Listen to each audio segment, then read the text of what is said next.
Assalamualaikum Bu, permisi. Saya mau izin mau nanya, apakah Ibu Ira pernah melakukan negosiasi? Kalau iya, menurut Ibu apa sih negosiasi itu? Kalau melakukan negosiasi pernah pastinya ya, gitu. Misalnya pada saat Bu Ira belanja di pasar, itu juga bagian dari negosiasi. Atau ketika kemudian menyelesaikan permasalahan, diskusi, nah itu kan juga melakukan negosiasi. Jadi kalau ditanya negosiasi itu apa, adalah bentuk yang Bu Ira tahu ya, seperti bentuk komunikasi gitu, yang dimana masing-masing kita punya pendapat gitu ya, punya tujuan yang berbeda-beda, tapi akan dicari titik tengahnya nanti gitu, yang akhirnya disepakati oleh dua orang tersebut gitu.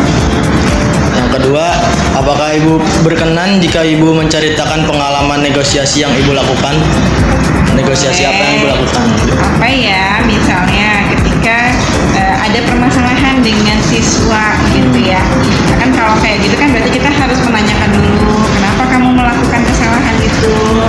Terus kemudian tujuannya apa? Terus kalau misalkan dapat punishment atau hukuman, nah itu bagaimana? Nah, di situ biasanya siswa tersebut akan menceritakan kenapa dia melakukan sebuah kesalahan. Terus kalau ditanya hukumannya, biasanya kan akan terjadi itu negosiasi di situ. Maksudnya siswa biasanya Bu jangan ini deh hukumannya gitu ya. Kalau bisa begini. Nah kita bisa tuh bertanya atau berargumentasi kenapa sih kamu nggak mau dihukum begini tapi maunya begini, misalnya begitu. Nah itu yang pernah terjadi. Terus Bu Ira juga pernah misalkan Bu Ira ke pasar, kemudian Bu Ira kok ini harganya agak mahal ya gitu. Nah di situ Bu Ira terjadi tawar menawar ya, harga. Kemudian saya lihat dulu kalau harganya segini, saya tawar, kemudian kalau dikasih saya lihat dulu barangnya bagus apa enggak gitu. Jangan kemudian nanti diterima tawarannya tapi ternyata barangnya tidak bagus. Nah itu hal-hal kayak gitu yang harus diperhatikan dalam negosiasi.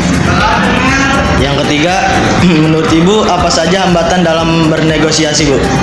Banyak ya. Kalau negosiasi itu kan satu, orangnya harus pintar berargumentasi.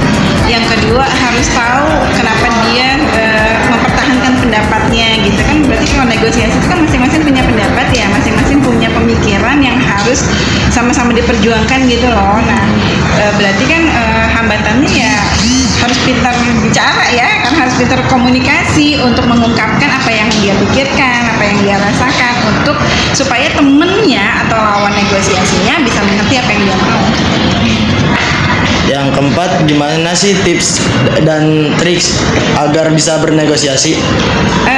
Kalau menurut saya tips dan triks orang dalam negosiasi itu macam-macam ya. Kalau Bu Ira sih lebih ngelihat kepada kondisi lawan bicara kita gitu ya, kondisinya, kemudian argumentasi yang dia berikan apakah nalar dengan saya gitu. Maksudnya kira-kira masih bisa nih diterima di nalar gitu.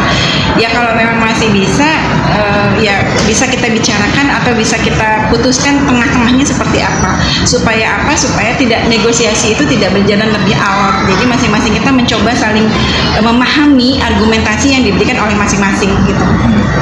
Oke, baik Bu. Terima kasih Bu. Sami-sami.